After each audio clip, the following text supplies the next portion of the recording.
What point did Poo Pourri as a brand catch on? Because now you're in bathrooms across the world, but how long did it take to get there? Caught on immediately.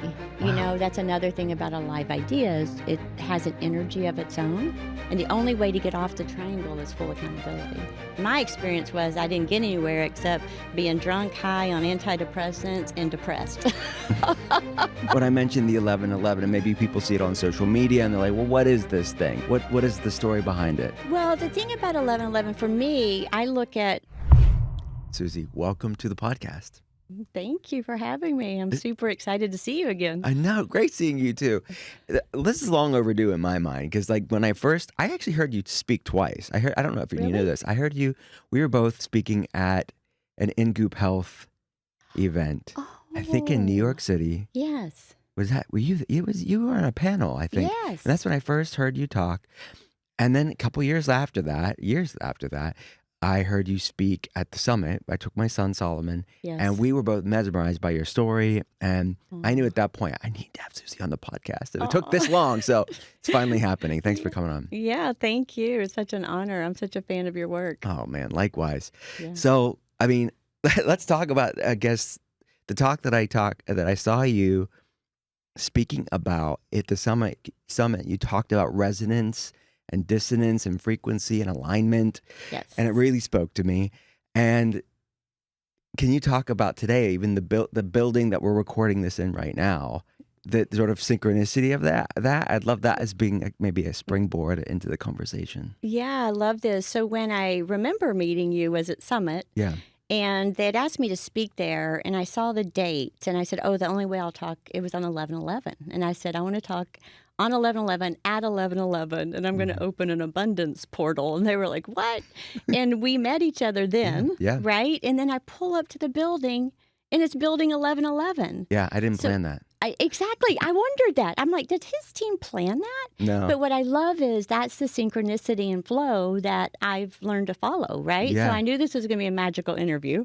I knew it was meant to be. It was destiny. So I feel really excited about that. Yeah, I mean, it is. There's so much of these, whatever you want to call that, synchronicities, God winks. I mean, what is it? For the skeptics out there, what are we talking about? Is it just confirmation bias? Do we want to read into things or not? Yeah, well, this journey first started with me years ago. I remember thinking, are ideas alive, right? Because what happened was I thought ideas that I feel excited about work out, and the ones that don't seem like I'm struggling. So I called Dr. Bruce Lipton and I said, are ideas alive? And he said, well, why are you asking me that? And I said, I don't know. I have this theory, and that's why most businesses fail, is because they think, oh, a dry cleaner needs to be in this corner XYZ, right? They're not super passionate about it.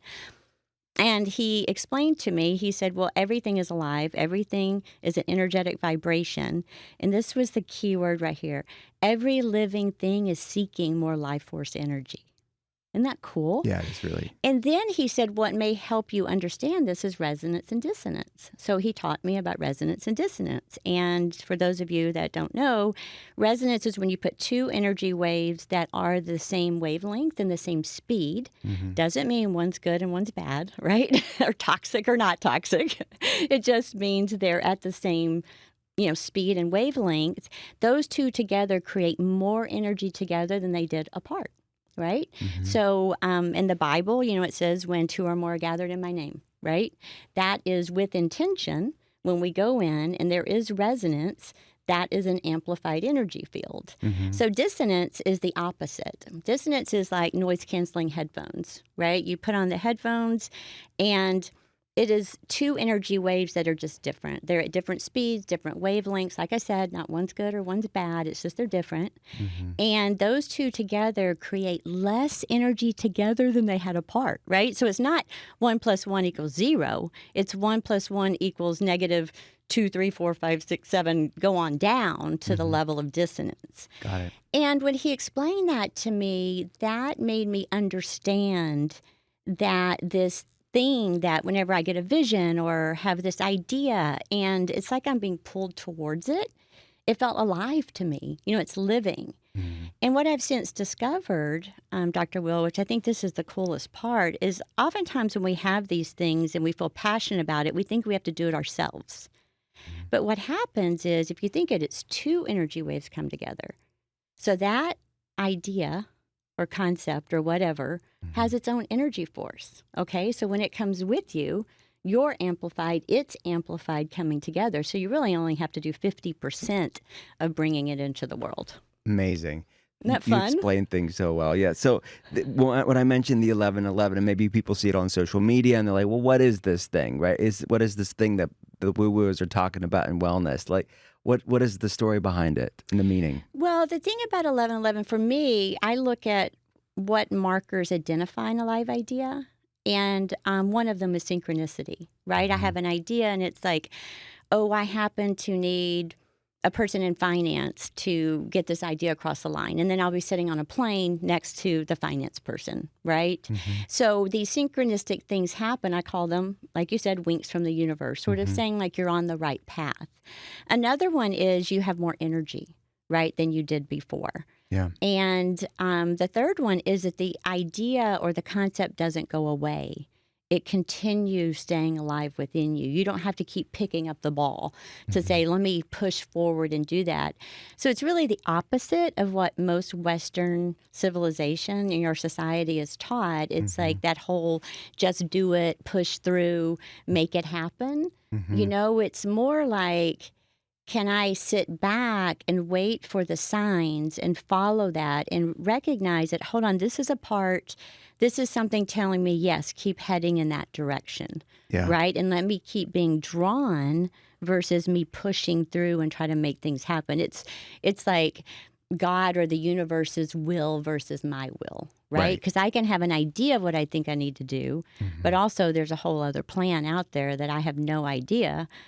And when I'm excited about that is usually that plan is way bigger than you could ever imagine because of our Mhm. limited capacity. Yeah.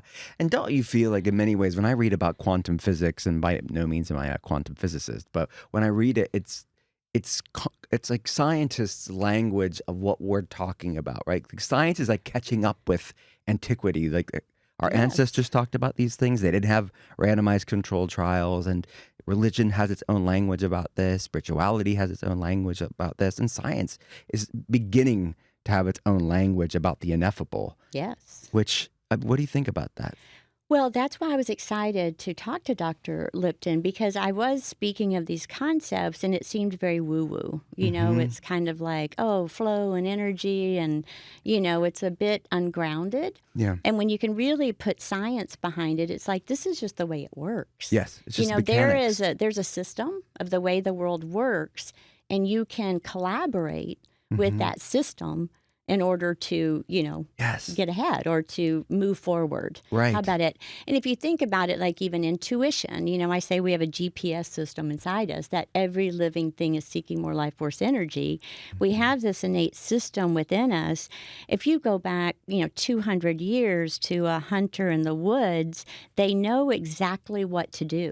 They know where the animal is. They know, and that's what they depended on Yeah. versus all of the information. So it's really a process, I think, of deprogramming Mhm. ourselves from the education system, from the religious system, from the governmental system, from everything, and Mhm. going back to just science and nature. Yeah. You sent me once, because I reach out to you about these these things occasionally, and you sent me this picture of the spectrum of resonance and dissonance. Do you remember that? And if so, like, can you Mm, explain that? It was basically showing a spectrum of different emotional states yes. and how those, it was a good visual for me to Oh, understand these, what, when you hear people talk about lower frequency, what that means and what a higher frequency is. That was helpful for me to understand oh. this way of looking at human behavior. Yes, that comes from the book Power versus Force. Okay. And what he shows is a diagram of emotional states with actually, I believe shame is at the bottom. It's the Mhm. most dense frequency, right? Yeah. And at the very top is enlightenment. But what's really fascinating about that pyramid, if you guys want to, Google it and find it online, it's really amazing.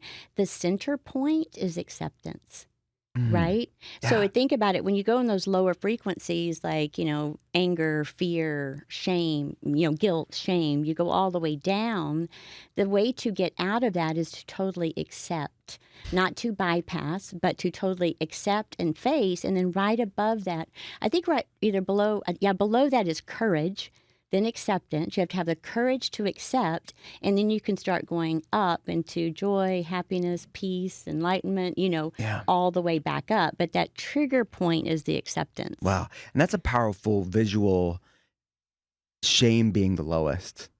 Oh, Have you seen that in your life? yes. It's so, my mentor, Dr. Gay Hendricks, taught me there's zero intrinsic value in beating yourself up. Mhm. These things that happen, shame is really, I do believe it's the densest, and it keeps us caught into a loop because those are usually where the cycles of addiction come in. Someone has a particular addiction, just because of their past. I want to be empathetic to anyone that's in any sort of situation like that because that's Mhm. not our nature, right? Right. It has been created by an environment. But what happens is they get into an addiction and then they, because they feel shame from something that happened that's unprocessed, that they haven't dealt with or faced, right? Mhm. And once you fully face it, then you can process the emotions and go on. But if not, and then they go back into the addictive behavior again that puts them further into a cycle of shame. So I believe it's that cycle that's so dense. Mhm. And then once you can actually start, again, having the courage to accept, Mhm. right? Hold on, I'm feeling something here. What's happening? Gay taught me that any emotion, any experience, that's what he said, any experience, no matter how horrific, when it's fully felt, only lasts a few minutes. Mm. You don't really need 20 years of therapy, but, we're not trained to feel. We're Yeah. trained to think. We need to feel to heal. We need to feel to heal. Easier said That. than done. But Way yeah. easier. So what's the first step, like for you maybe? What was that first step to start to feel? Because we are programmed to distract, numb, ignore. Yeah. The first thing that happened to me is I had a somatic therapist 20 years ago, and she said, "Where do you feel that in your body?" Mm. My reply, Dr. Will, was, "What body?" And Yeah. she goes, "What?" And I said, "I don't know what you're talking about. What body?" That's how in my mind I was, literally separated. And she said, "Do you feel anything like a dense part in your stomach?" And I sort of, and then I started learning how to get down in there, and in somatic therapy, if people don't know about that, it's a form of therapy that first takes you into your body because, there's lots of books. The body keeps the score. The body tells the truth. The mind is creative, right? Mhm. And then she would say, is it, what color is it? How does it feel? Does it remind you of anything? And using the body to start processing that, Yeah. I learned to be able to feel. Because of the trauma I'd been through in my life, that's what we do as a survival mechanism is we don't feel. It's like I'm going to think my way out of it. I'm going to strategize and get out, and that's a hypervigilant, super rapid in the Mhm. mind thinking. I'm going to escape into that, Yeah. right? When really our true power is in the body, that Yeah. it's, So true. yeah. So true. Can we go back to that? Because I heard a little bit of your story on that stage in the deserts of California at the summit. Where you grew up in Arkansas. Arkansas. That's what I thought. What part Yeah. of Arkansas? Jonesboro. It's an hour from Memphis. Okay. My son's girlfriend, my son's in college, freshman in college. His girlfriend's from Arkansas. Really? Where? Yeah, I don't know. I have to find out. Northwest, I know that. Oh, Northwest. So probably like Fayetteville, Yeah. Bentonville up there. Yeah, yeah. It's beautiful up I there. haven't been, but Yeah, I grew up in the rice fields, not so beautiful, but I did Okay. used to go up there. There's all the crystal caves. yeah. Do you know it's the largest concentration of quartz crystal? I see. Didn't know the most, but I see a lot of crystals from there, and I wondered Yes. the industry there. I'm pretty sure it's the largest concentration of quartz Yeah. crystals. So I grew up with not a lot of money, but what was so fun is I had one grandmother and she had a little bit, but my other grandparents didn't have anything, but they would get a stick of bologna, a box of crackers, and a 6-pack of Mountain Dew, and we'd get in the car and drive up into Northwest Arkansas and eat it on picnic tables. And really, it gets me a little emotional. It's just with so much joy in my life, just from those little things. Yeah. Helps you remember. Yeah. How long did you stay in Arkansas? When did you leave? I left when I was 21. Got it. Yeah. Got it. Where did you go after that? I went to Kentucky. Okay. Maybe a worse place. What was Kentucky like? Well, it was bad. That was a marriage I was in. That whole escaping that marriage was like a Sleeping with the Enemy John Grisham novel. Wow. Yeah. So I ended up back in Memphis, which was awesome. Okay. But yeah, that's a whole other thing. Yeah. So at what point, like, I'd love to know the impetus behind Poo Pourri, like the genesis of it. Where did it begin? So, I had filed my second bankruptcy when I was 38 years old. It was in 1999, the stock market crashed, and I went to a real big state of depression. I tried to attempt suicide when I was 21. Wasn't successful at that, thank God. Mm-hmm. But I was really at such a low point. I thought I lost everything. And I say that in quotations, and that shows how screwed up my thinking was, that I thought that any amount of a house or a car or money was everything, right? Mm-hmm. And I really fell into a really a dark, I had a whole life of unhealed work, right? And I was really facing that. And I got down on my knees one night and was like, God, I can't do this. You're going to have to kill me. I wouldn't have attempted suicide because I had children. I didn't want to abandon them, but yet if God killed me, somehow that was a loophole.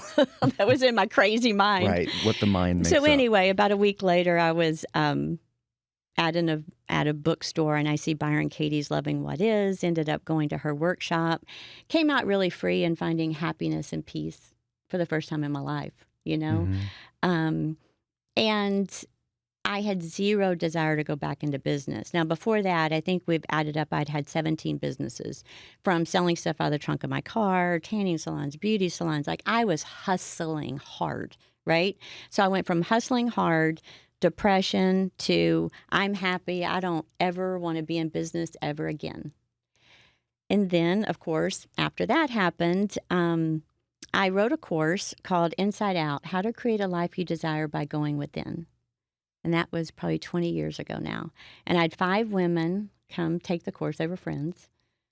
And they never finished the course. And I remember thinking, oh, I haven't created abundance the way I'm speaking of here, right? That's what they're looking for. So, a couple months later, I'm at a family dinner party, had 1 bathroom. And someone said, can bathroom odor be trapped? And as I was speaking earlier, one of my kind of gifts are that I get shown things like a picture. Some people hear, some people whatever. I get shown like a photograph. And I saw oil floats on water. And I'd been that closet hippie in Plano, Texas, for the past 30 years. I didn't tell anybody I was into essential oils and natural products. I was vegan, but way before it was cool. And I was like, oh, I can do that, right? With oil. So I started mixing in my kitchen, and 9 months later, not a single person believed in it. And that curiosity of this, why was that successful when I'm talking hustled. My entire life wasn't successful, but yet I was shown something and did that worked. Why?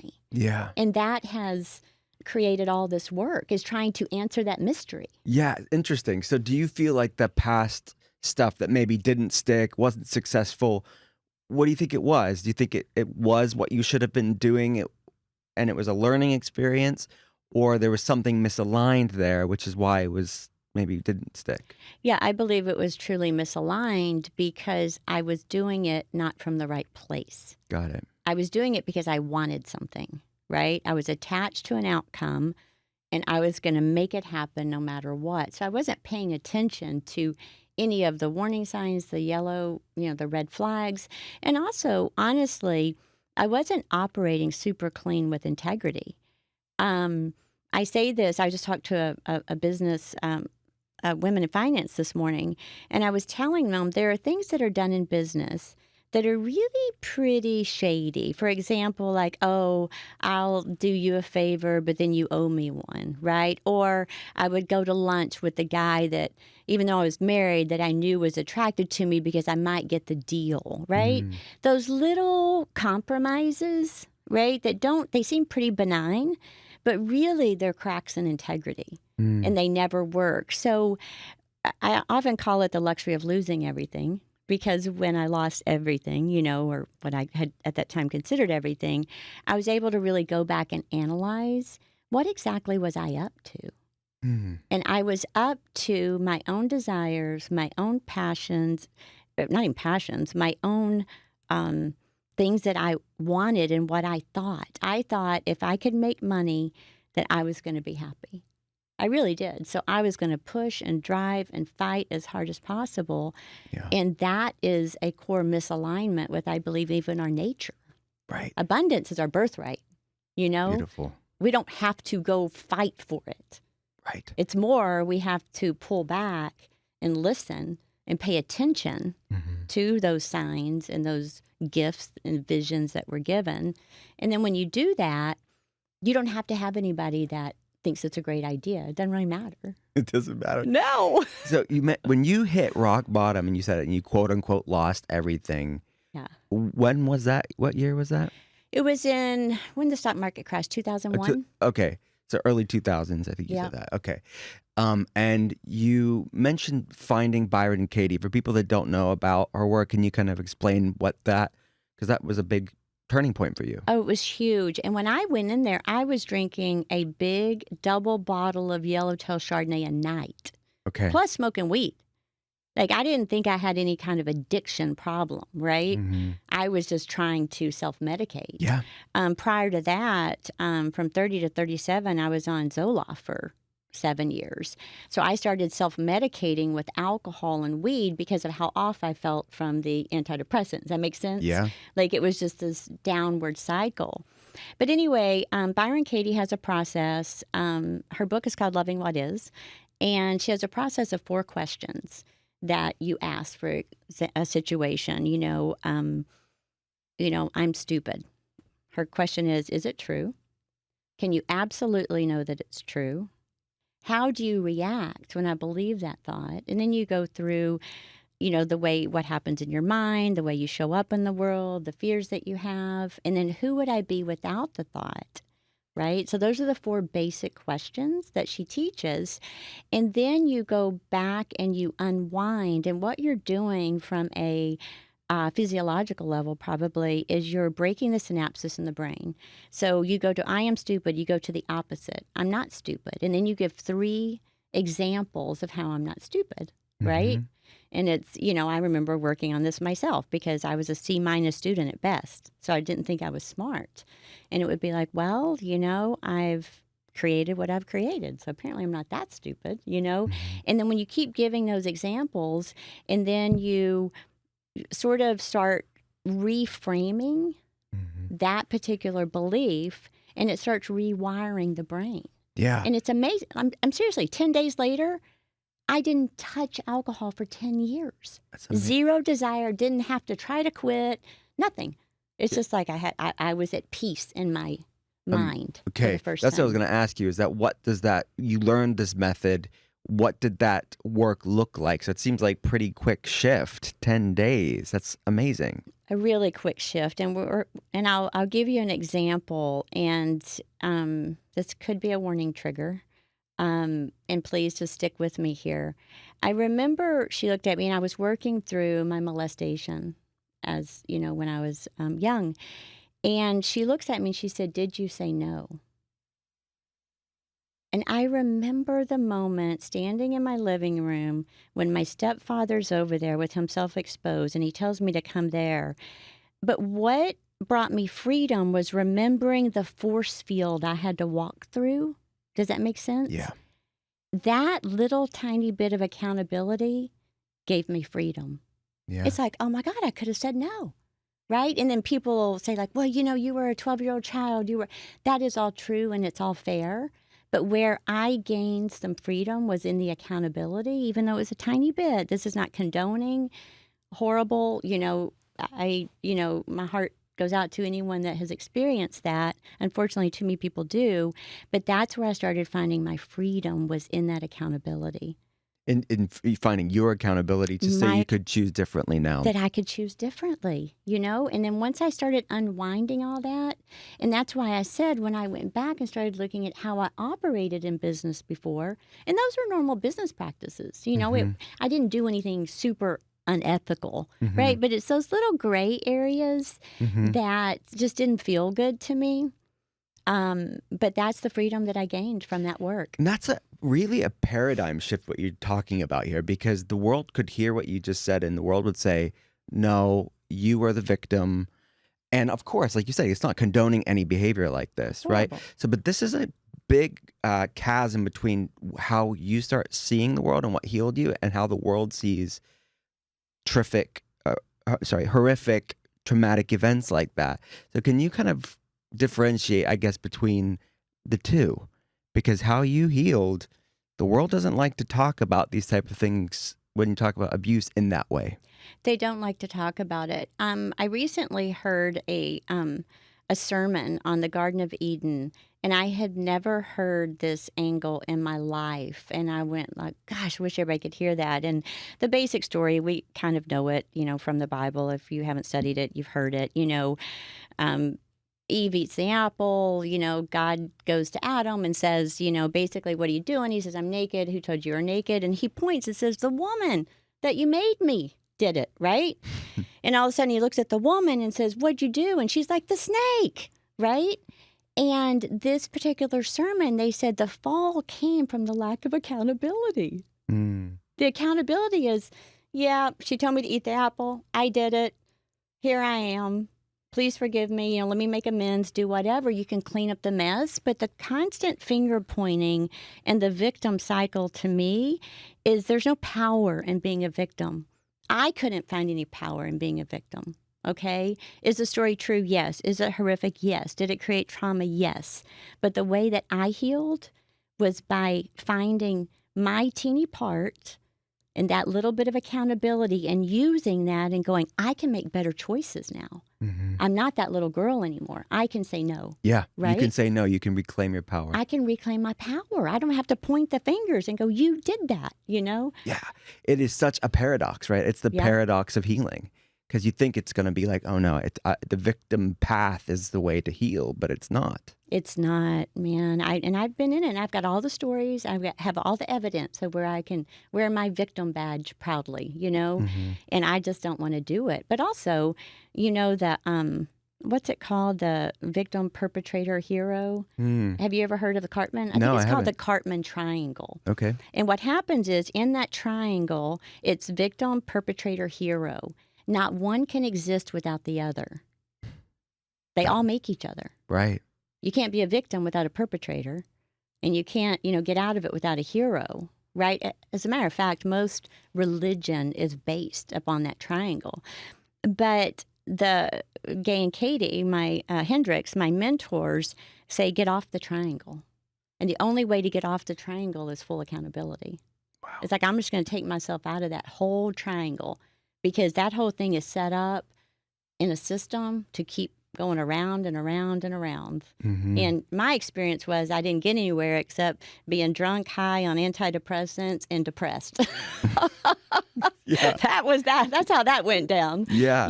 So as I started... Right. Because you're just feeling sorry for yourself. Well, yeah. Right? And justified. On a level, it's completely justified. Exactly. Yeah. And, but it's self-sabotaging. It's self-sabotage. I wasn't getting anywhere with it. I was going the opposite direction.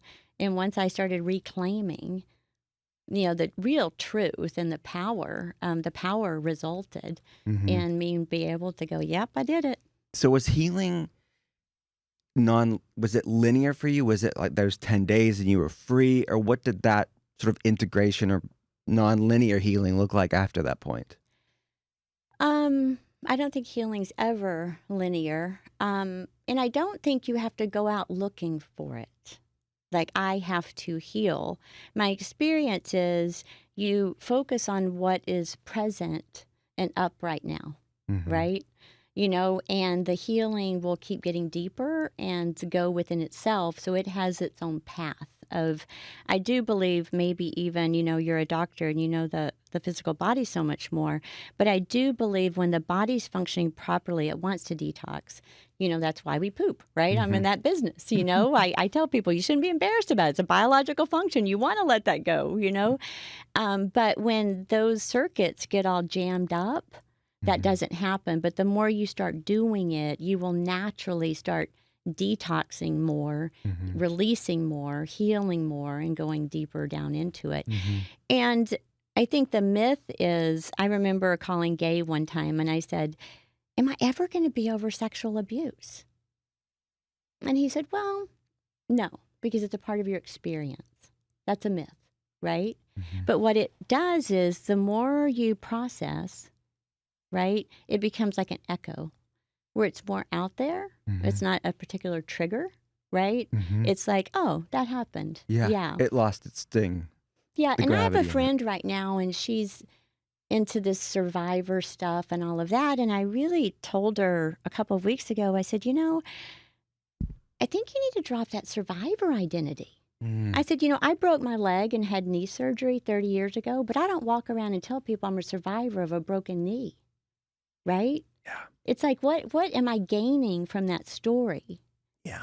And it's just not an empowering story to me. It's such a small blip in my physical body and my health. Why would I even focus on that? Yeah. If somebody sees a scar, I'll be like, yeah, I had a surgery, But why do we do that with trauma and we attach to it and keep it as a part of our identity? Yes, we identify with the trauma. And I see this also with physical health issues like autoimmune issues or other chronic health problems where they identify becomes like an identity where, of course, that they're going through that. It's real, but it's this sort of owning and what would they be without that identity becomes all consuming. That's it. And that goes back to Byron Katie. Who would you be without that story? Yeah. Right? Doesn't mean that it didn't happen, but it just means, am I going to walk around with this for the rest of my life? It's heavy. Yeah. Man, I don't want to do that. Yeah, it's heavy. Yeah, and do I think people should, is there a justice system where people should be, punished? We have laws for a reason, and absolutely. Again, it's not condoning. I do believe we have those laws set in place for that, and people should still take action, but also it's like I don't need to be the one carrying that around. Yeah. Because it's such a small part of my life. Another thing Byron Katie said to me, she said, so you got molested for, from 12 to 16. I'm like, yeah. And she's like, and how long have you replayed this? I was like, oh my God, 20 years. And she said, so who's the abuser? Do you know what I'm saying? Yeah. It's like I was using that as a self-abuse. Yeah, you were abusing yourself after the abuse. Yeah. And just those things sort of woke me up. Like, why am I so attached to this identity? That's not who I am. Did it happen? Yes, but it's not who I am. There's so much more. So I became passionate about finding out, who am I beyond that story? Yeah. So what did that discovery of who you are beyond that story, does that daily showing up with that work of Byron Katie? I mean, you mentioned somatic work.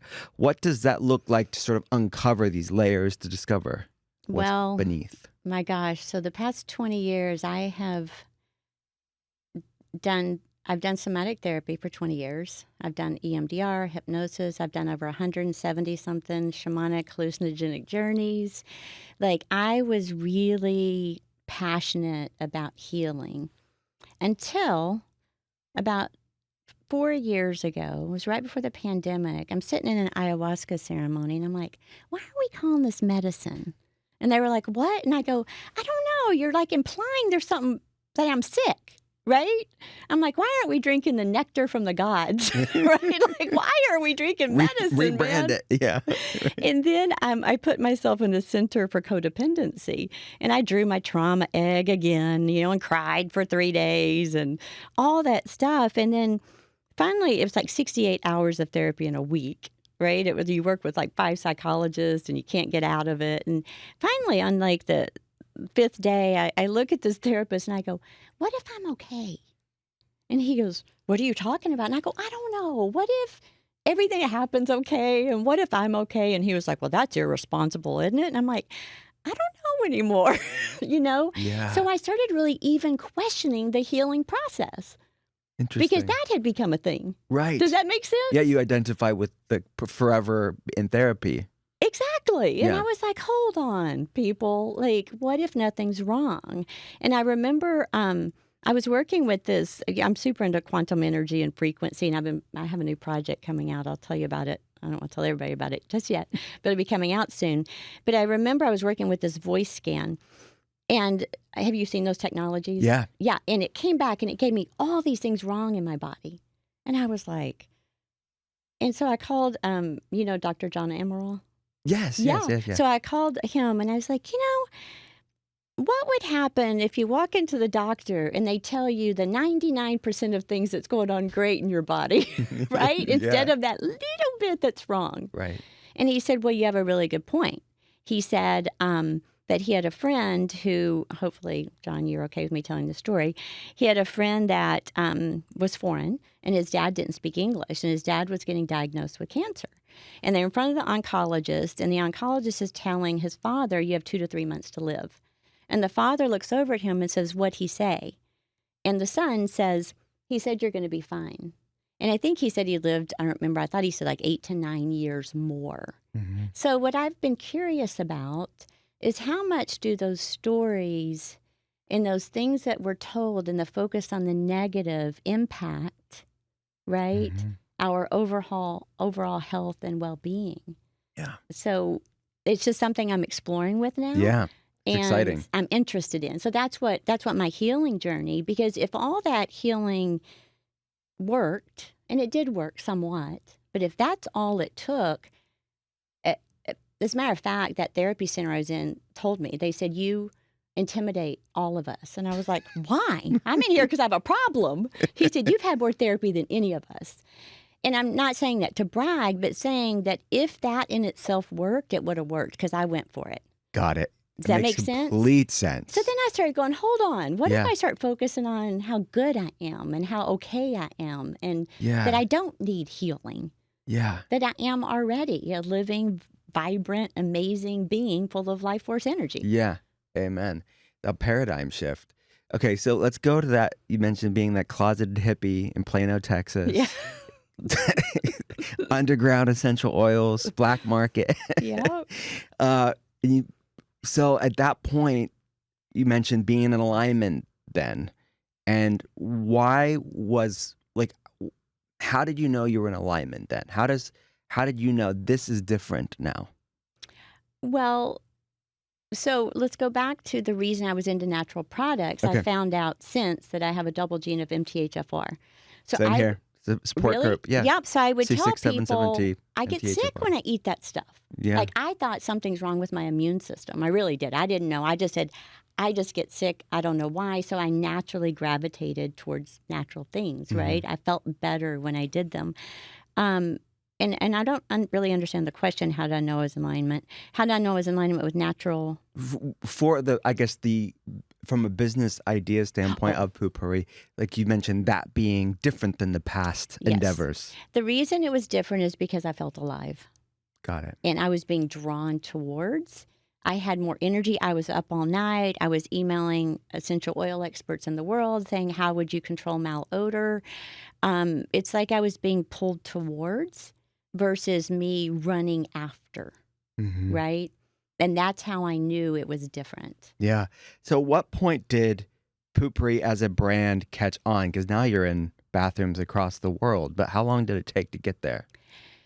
It caught on immediately. You Wow. know, that's another thing about Alive Ideas. It has an energy of its own.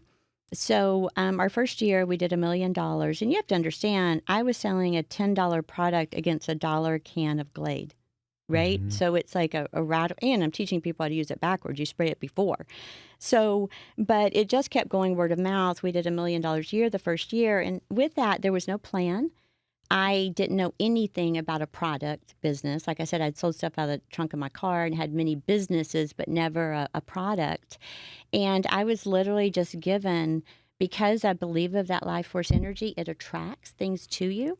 So I was given step by step by step Mm. You know, for example, I made the product, and then, as a matter of fact, it was $5.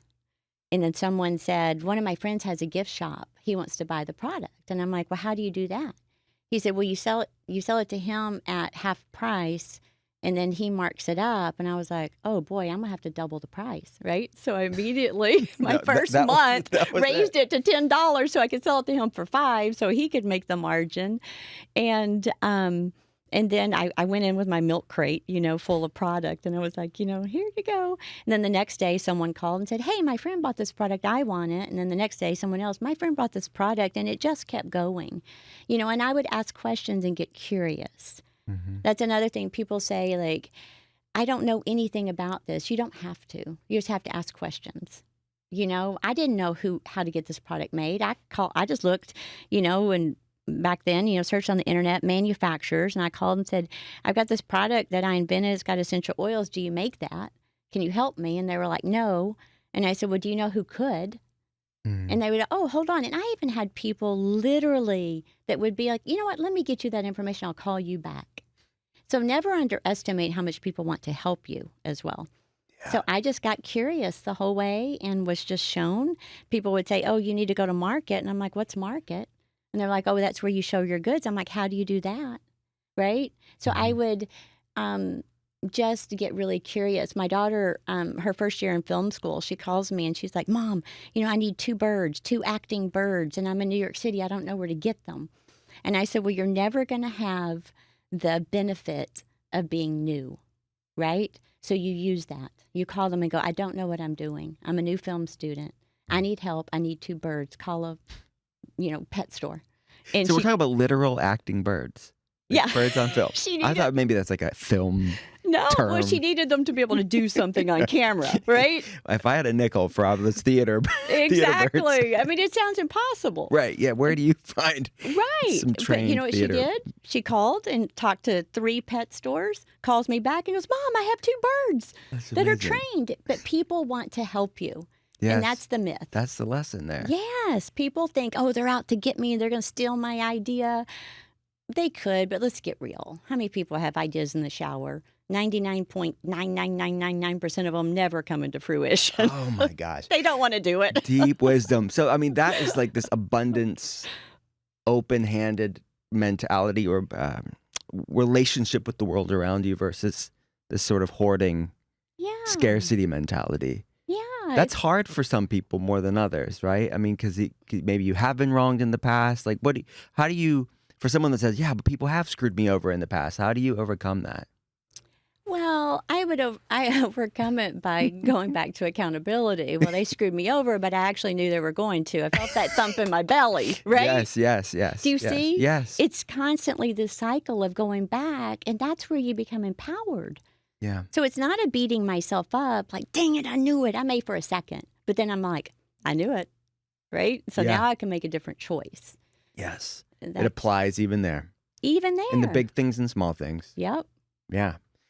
Okay, so then at what point are you like, man, this is a success. This is massive. I mean, the zeitgeist of all of the industry of a non-toxic, clean bathroom freshener. No one has done it like you've done it. Right. First of all, I guess the first part of my question is why? I mean, why? But like you said, so many people have ideas, but it took you and like really shifting an industry, disrupting an industry. Yeah, and I would say more the idea. It disrupted the industry, right? I've just been a caretaker and steward of it. Okay. And that comes back to how I approach marketing and branding. I do it completely backwards. Most people go out and go, what's our target consumer? What do they look like? Oh, her name's, Sally. She has 2.5 children, she lives in wherever, and this is the demographic we're targeting. I don't do any of that. Zero. What I do is go, here's this amazing product in this brand. We call her. Who is she? What is her voice? What does she want to do in the world? How can we, just like you do with your children, hopefully, is how can we build her up? And then who resonates will resonate. Yeah. Right? So it's a completely opposite way of marketing. And I believe that's why the success of it Right. is because I've really protected her voice and how she shows up and who she is. And that is pure and authentic. Right. So you created a resonance for her, the brand. Yes. And then from that, the resonance, the frequency of the consumer. That's it. It is backwards, right? It's completely backwards. Like our brand guide I had one of the major car companies say, would you come teach us how to market? And I'm like, I just don't know if you're going to get there. You're kind of so far down the road, right?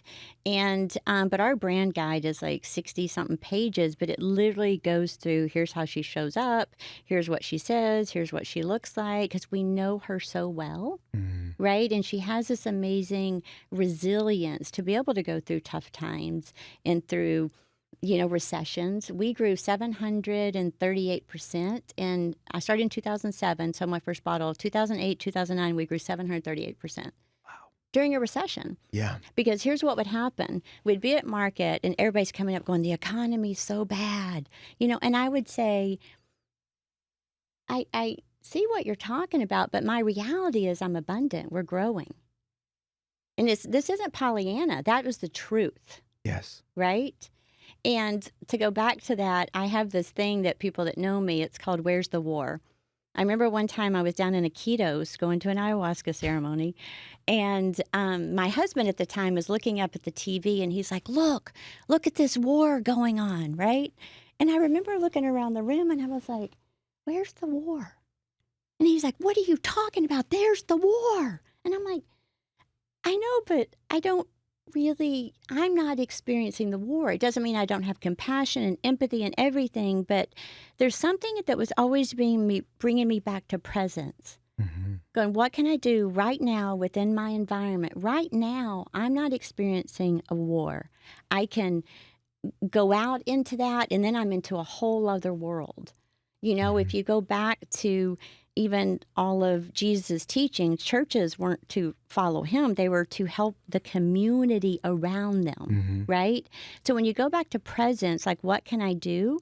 I can influence what is right here around me in the moment, and that's how I can best serve. When I start going out there with all these stories and things that go on, number one, the mind's creative. And I'm in a place that I can't do anything other than feel bad, right? Yeah. And it doesn't mean I don't, yes, I vote. Yes, I, still take action and speak up. But also the reality is I'm in peace. Well, I think you're convicting me in the best of ways, because it's like I've always resonated towards that mentality, but it's easy to, over time, let voices in your mind, like let people in your circle or whatever, it be social media, online, watching the news, whatever, and getting in your mind and focusing on these scarcity things, right? These things that create fear or anxiety. And it is, what do you say? I guess the question that's coming up for the people listening is like, okay, how do you differentiate what we're talking about here with what the world would judge as toxic positivity? Like, you guys are just ignoring, like you said, Pollyanna. This is different. How so? It is different. And what I can tell you is I can't stand Pollyanna. I believe in calling shit. Okay? I mean, that's the facing. Business. That's the facing, right? That's right. It's like we got to get real, right? So whenever people talk to me about, like being a woman in business or, feminism and has something happen, I'm like, yeah. And I taught my daughter and she's like, what do you do? And I said, I divert. I don't do business with those people. And if people stop doing business with them, that system's going to fall. I believe in Buckminster Fuller when he says, how do you create, you don't create a new system within the old system, or, this is really roughly paraphrased, please don't kill me here. But what you do is you create a new system where that is. One time I was at this luncheon with the top women in New York, and I'm listening to all of them, and they're complaining about their jobs and the glass ceiling, and I'm like, go start something new. Right? Because the more we bring new systems into place, those old systems will collapse. So I'm not Pollyanna. I am into, you know what? If you don't like it, create a new system, because we need new systems, man. And I will be behind you all day long. But if you're just going to sit around and point fingers and blame, I don't have time for that. Right? Yeah. So good. And you also started Supernatural, which I love as well. Can you tell Thank you. people about that? Yep. I did that because my mother probably had MTHFR. Mm-hmm. She died of leukemia caused by MDS. Mm-hmm. And they told me at MD Anderson, I was like, what caused this? And he said, it's 100% caused by chemical exposure. And she was a housewife. You know, when you walked in her house, you could smell the mothballs, you know? Mm-hmm. It was just so gross. So I started studying about benzene and different things. And I was, cleaning with vinegar, and water, which smells horrible, Yeah. And it took me 2 years and $2 million to formulate that. I get a hippie chemist in Austin, and we just formulated, because I don't make natural products that, I grew up with being the hippie that wore the deodorant and I stunk all the time, right? Because It's not natural effective. products didn't work. Yeah. They weren't effective. So I said, when I come out in business, I want my products to be more effective than the chemical competition. And it's a tall challenge that I'm always challenging my team with. But I believe that's how we shift to let people start trusting natural products. Yeah. So that's what I did with Supernatural. And there's like window cleaning, bathroom cleaners. Can you go through the line? Floor, yeah. And what's amazing is another thing that I do that's different is I don't use essential oils for the smell. I use them to do a job. So, for example, in the floor cleaner, it has the fir and cedar. It has the oils that actually came from the wood that help condition the wood, right? Wow. Yeah. So I use oils to do a job versus just to smell good. Yeah. Okay. And going back to Poo Pourri real fast, I want to touch on like the space, the conventional space of air fresheners. Like, why should people look into what they're spraying or plugging in their house? Like, what's out there? Well, you should look into it because it's a bunch of synthetics, and we can call them toxic or whatever, but the truth is, because it's not from a natural source, the body doesn't know what to do with it, right?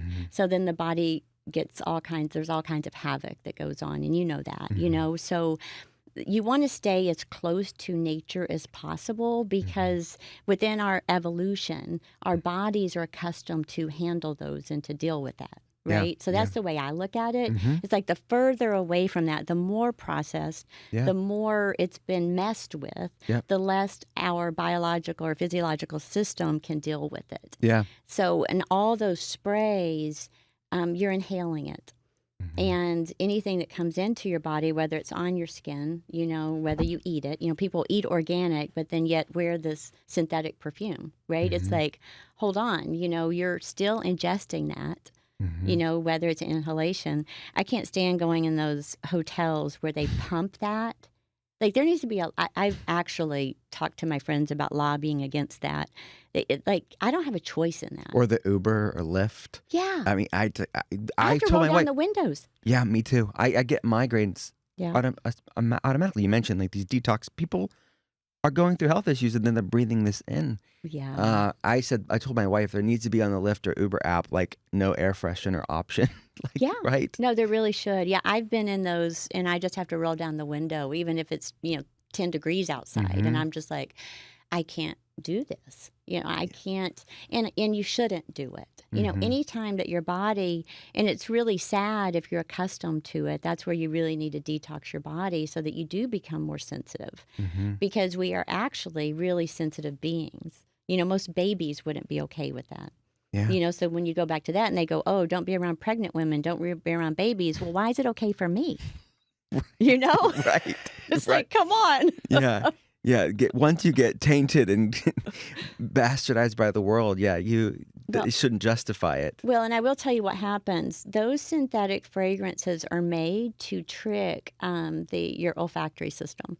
So what it does is you're not even smelling literally what it is. What's happening is it's tricking your nose to thinking that it smells good. So it's actually a ruse. And I actually, a few years ago, bought a Rife machine. I was trying to change the molecular structure of odor. How'd that go? Suzy's little basement things.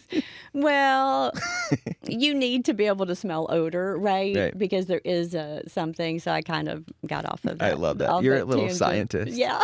Speaker in the basement. Well, I am. I want to know, how can things be done differently? And again, going back to where's the war, It's like it's really horrific, the things that are happening. But if we take that energy that we put into the fight to how can I create change within my environment so that that doesn't happen, I believe that's when we can really change the world. Yeah, beautiful. So you have achieved so much. Like, what do you have? You mentioned some like projects coming up. Like, you're not done yet, right? I mean, you are. I just started. I love Yeah. that. Yeah. I'll be 61 in July, and I feel like I just started. I'm like, I mean, it's amazing what God is doing through you. oh, It's beautiful to see. thank you. And it is God. That's the thing. Yeah. And that's what I realized is when I made the Forbes list, I laid on the ground and cried for 4 hours.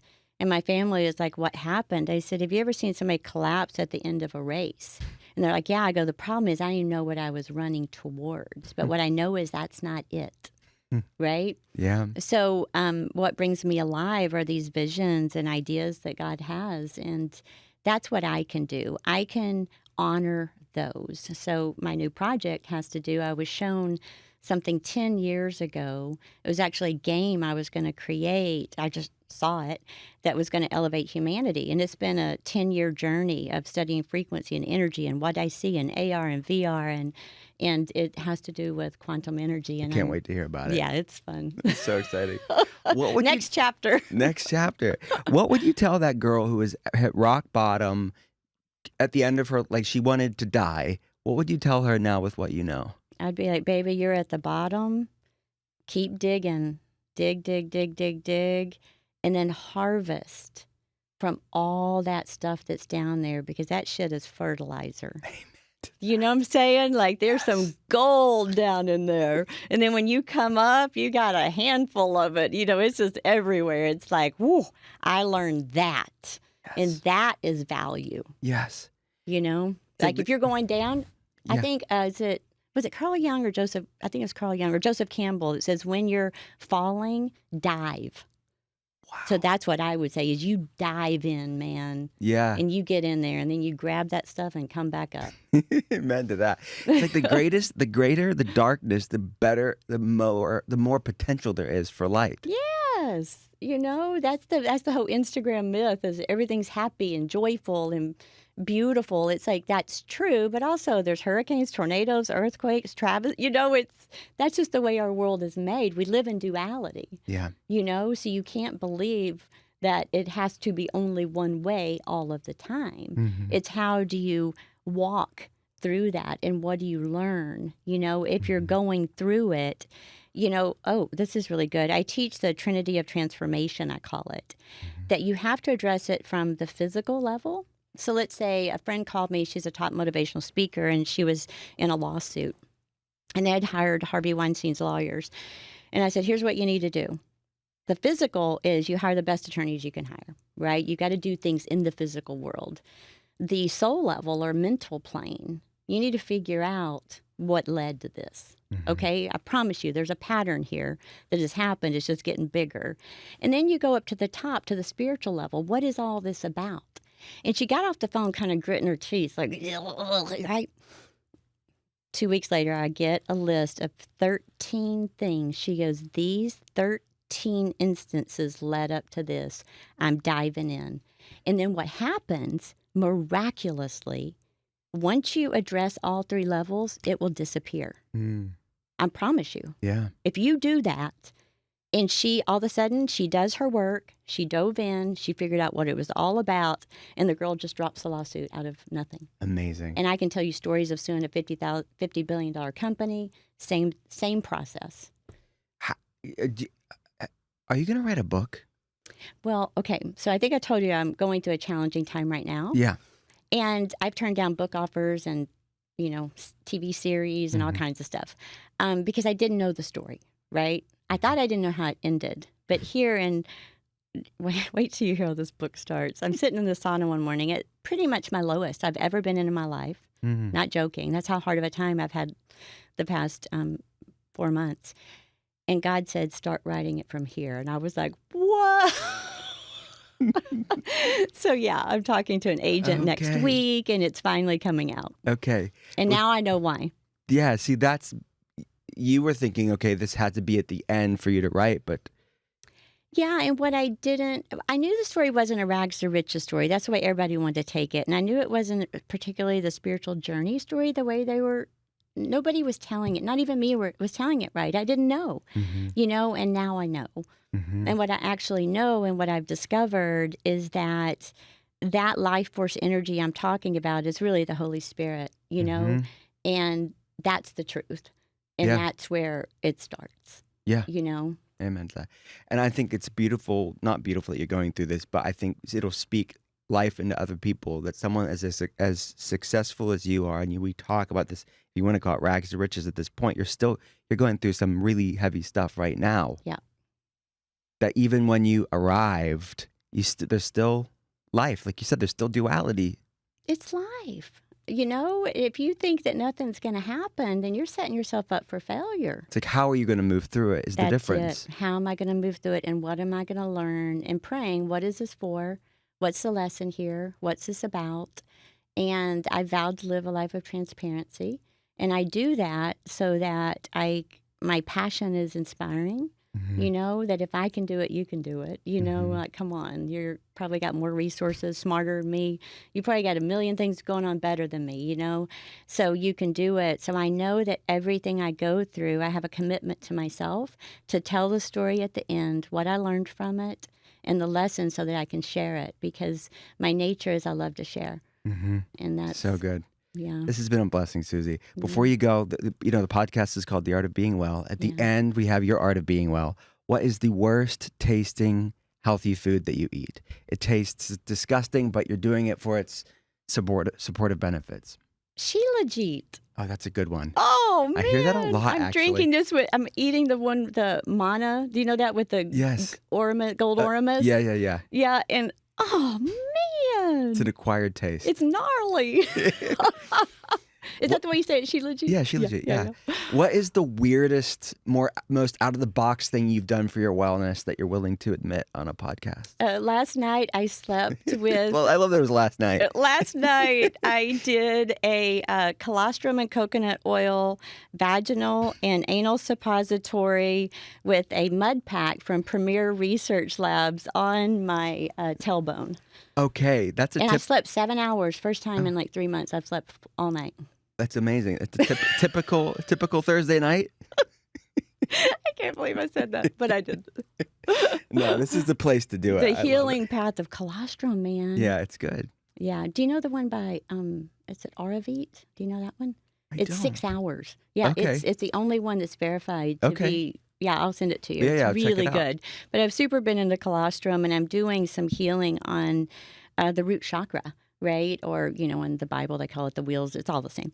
But anyway, basically, and that was my little remedy last night, and I slept, man. No one said that before. That's amazing. I called my friend this morning. We're talking. I'm telling her what happened. Then I'm telling her the story of what happened after that. And I'm like, if somebody heard what I'm up to over here. Yeah. But I'm an explorer. I love that.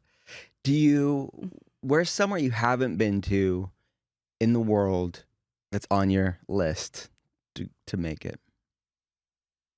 I've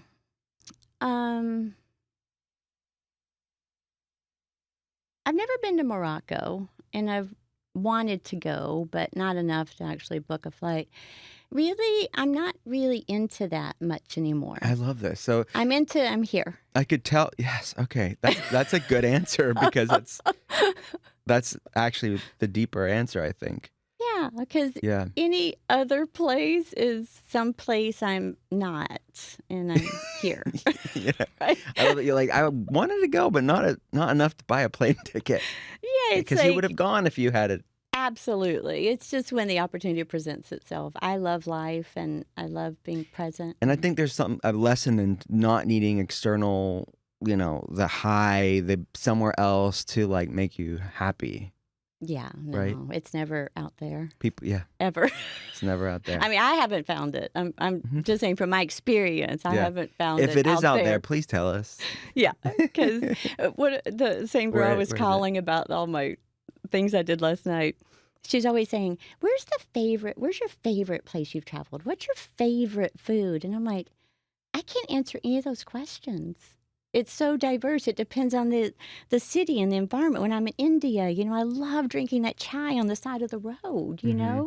Is it my favorite? I don't know. Because then I've been down into ketos and eat the, weird food that somebody's in the yeah, I don't know. Like Yeah. I don't like those questions. Yeah, yeah. Okay. I love it. I appreciate that.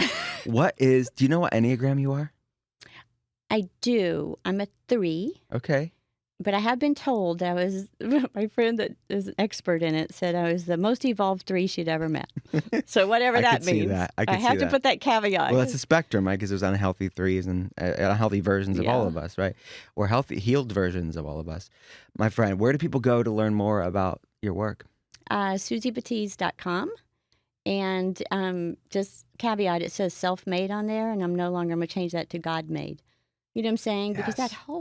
that's what I realized. For 20 years, I've been focused on self-healing, self. Ugh, I'm over it. Yeah.